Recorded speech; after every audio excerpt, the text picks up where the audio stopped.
दम दम। कहाँ राणा कुंभा, कहां से लाए राणा कुंभा? आपका जोरदार ताली बजा वो गौरवशाली अतीत जिनने राणा कुंभा ने यहां विजय प्राप्त करने के बाद अपनी धाक बना करके चित्तौड़ की साख बनाने का काम किया है। जोरदार अभिनंदन राणा कुंभा के लिए। कई कारण से अलग अलग काल में अलग अलग समय मालवा की सत्ता पे अगर ताकत के साथ किसी नगर ने अपना गौरव, गर्व और स्वाभिमान जिंदा रखा तो ये एकमात्र नगर सारंगपुर है जिसका आनंद सबसे अलग है। मैं बैंड वाले भी देख रहा था, एक से बढ़कर एक। अरे यहां सारंगी नहीं बजेगी तो कहां बजेगी भाई, यहां तो बजना ही बजना चाहिए।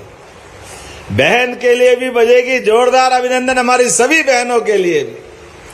और भाई भी कम पड़ते क्या, एक बार आपके लिए भी आनंद है। जब यहां जलगंगा संरक्षण अभियान, दिव्यांग भाई बहनों के लिए साइकिलों का वितरण, किसी के लिए, हर एक के लिए कुछ न कुछ है। आज यहां जब मैं बात कर रहा हूं तो यह बात सही है कि मेरे पास समय की कमी पड़ गई है। अब 5-7 मिनट में मुझे अपने चीज को समेटना, लेकिन आज तो आनंद इसलिए आया है कि यहां आने के बाद ऐसा लगा कि मैं उज्जैन में आ गया, वो घर में आ गया। इतना मजा आया है। राजगढ़ का हर एक क्षण आपकी धरती पे गुजारता हूं तो ऐसा लगता कि उज्जैन और राजगढ़ जिले में कोई फर्क नहीं है, दोनों बराबर। यशस्वी प्रधानमंत्री के नेतृत्व में कितना लंबा समय चला गया 2014 के पहले का, लेकिन राजगढ़ जैसा इतना समृद्ध प्राकृतिक रूप से जल से सरसब्ज, सभी नदी भरपूर जल राशि लाती थी, लेकिन पूरे प्रदेश के अंदर सबसे ज्यादा 2014 के पहले पलायन कहीं होता था तो बड़े दुर्भाग्य के साथ कहना पड़ेगा, कांग्रेस के शासनकाल में कुनीतियों के कारण से अगर सबसे ज्यादा पलायन कहीं होता था तो राजगढ़ जिले से होता था। यह दुर्भाग्यपूर्ण मौका था। यहां कोई किसी बात की कमी नहीं। हिम्मत वाले लोग, मेहनती लोग, और बहनें भी क्या अपनी क्षमता योग्यता से काम कर सकती थी। सारे संत वृंद को प्रणाम करता हूं। आपके इस शिक्षा दीक्षा से ये राजगढ़ का संस्कार तमाम कठिनाइयों के बाद भी कहीं भी पलायन करके आए, लेकिन लोगों ने अपने गांव से, घर से, राजगढ़ से संबंध नहीं तोड़ा था। ये इसकी विशेषता है, ये हमारे सनातन धर्म की विशेषता है। हमारे लिए यशस्वी प्रधानमंत्री आए तो आनंद ही अलग आ गया। अब हमने आकांक्षी जिला, कितना अच्छा नाम दिया, और आकांक्षी जिले में हमने भागीरथ को तो नहीं देखा। भागीरथ ने मां गंगा को स्वर्ग से अवतरित करके इस पृथ्वी पे ऊपर क्या भारत की शोभा बढ़ाई और पृथ्वी को धन्य किया। महादेव, देवादिदेव ने अपने सिर पे धारण करके वो एक नया इतिहास बनाया। लेकिन आधुनिक समय के भागीरथ यशस्वी प्रधानमंत्री के लिए जोरदार तालियां, अपना अभिनंदन करें माननीय नरेंद्र मोदी जी के लिए, जिन्होंने काया पलट कर दी इस पूरे राजगढ़ जिले की।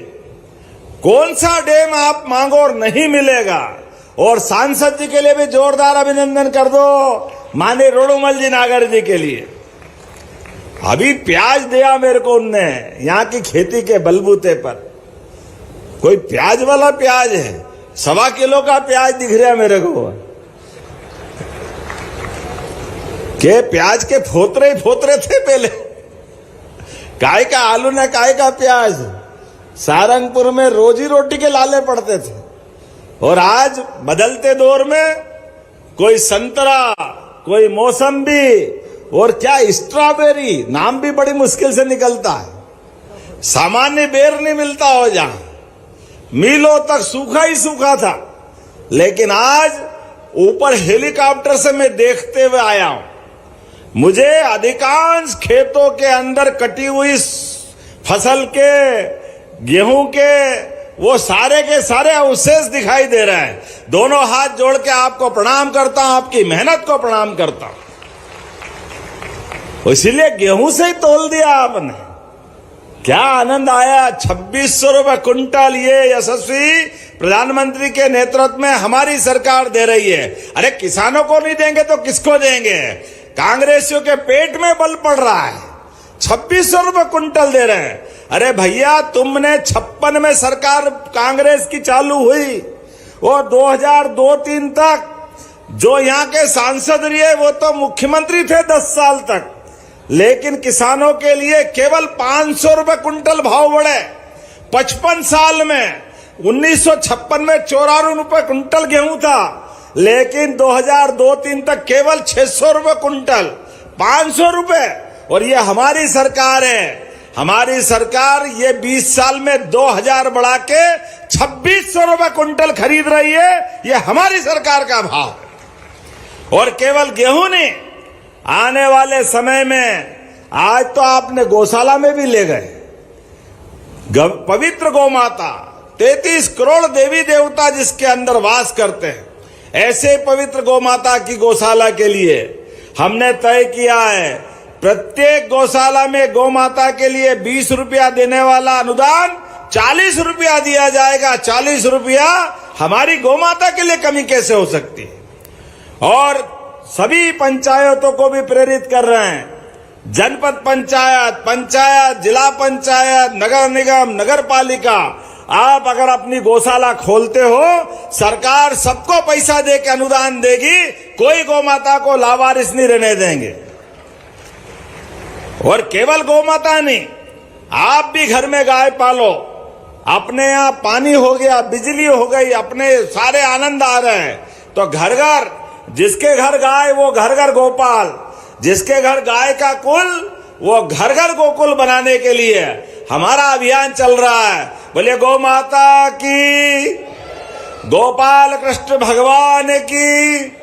इसलिए आपसे भी निवेदन कर रहे हैं, फसल के आधार पे आपकी आमदनी बढ़े, किसानों की जिंदगी बेहतर करने के लिए, गरीबों की जिंदगी अच्छी बनाने के लिए, माता बहनें और युवाओं को रोजगार दिलाने के लिए हम दूध से भी आमदनी बढ़वा रहे हैं। आप 25 से ज्यादा गाय माता का योजना बना करके पशुपालन विभाग में योजना दोगे तो 25% गाय माता का भी अनुदान हमारी सरकार के माध्यम से देंगे। आप 200 तक गाय अगर पालोगे तो 50 गाय सरकार की ओर से आपको दूध देने वाली निशुल्क देंगे। ये सरकार ने, हमने योजना बनाई। अरे किसान की आय तो पहले ही दूध से होती थी, फसल तो 4 महीने में होती है, 1 साल में 2, अब अच्छा पानी हो तो 3, लेकिन 3-4 महीने तक क्या करें, सुबह शाम दूध। यहाँ तो महिला बहनें भी स्वसहायता समूह के माध्यम से दूध का उत्पादन और दूध में अपनी आय के रास्ते ढूंढती है। इसे